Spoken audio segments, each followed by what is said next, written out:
Ay, anak, Melody. Alam mo, wala ka sa balita. Kalat na kalat sa social media. Putukan dyan. Ate, buhay pa ba si Presidente? Kwento ka naman! Naku, Melody. Patay na ba si Presidente? Ate, Ha? kung sino talaga ako Presidente mo? Ay, naku, hindi, no? Pakialam ko doon. Ang iniisip ko, sino ba ang kumuhang yaya kay Melody? Hindi ba si Presidente? Eh, paano pag namatay yun? Eh, di walang trabaho si Melody.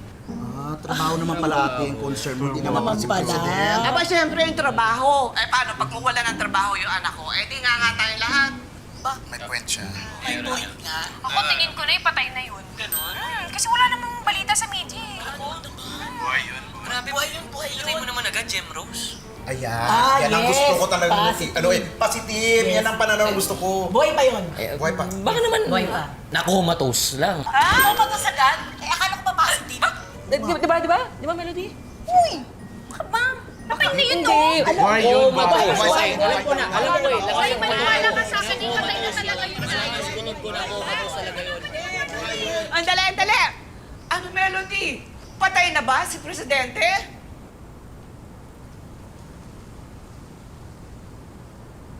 Kamusta po kayo? Buhay pa ho ako.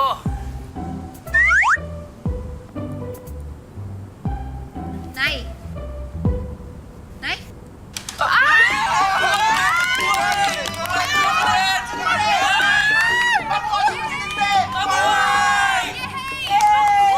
Sir? Mr. President? Ako, alalang-alala ko sa inyo. Buti na lang ligtas kayo.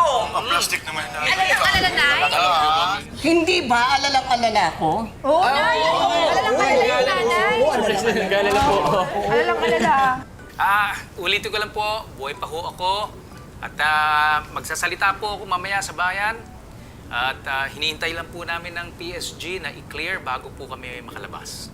Naku, opo, sir. Mabuti na lang talaga naligtas kayo.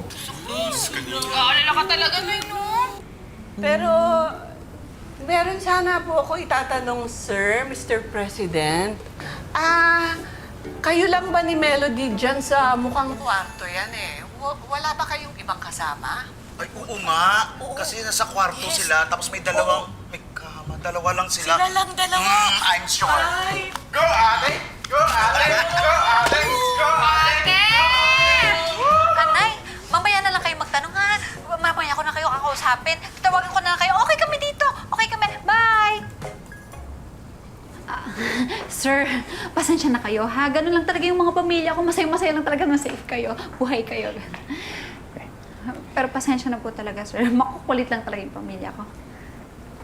Okay lang yun, Melody. Nakita ko nga, masaya ang pamilya mo eh. Siguro ganun talaga pagka malaki sila, no? Ay, naku, hindi katulad ko. Ako, nag-iisa lang ako. So, medyo malungkot. Pero nangako ako sa sarili ko eh. Pag ako nagkaroon ng pamilya, gusto ko 3 anak. Oh, kota na pala, sir, kasi 3 na sila.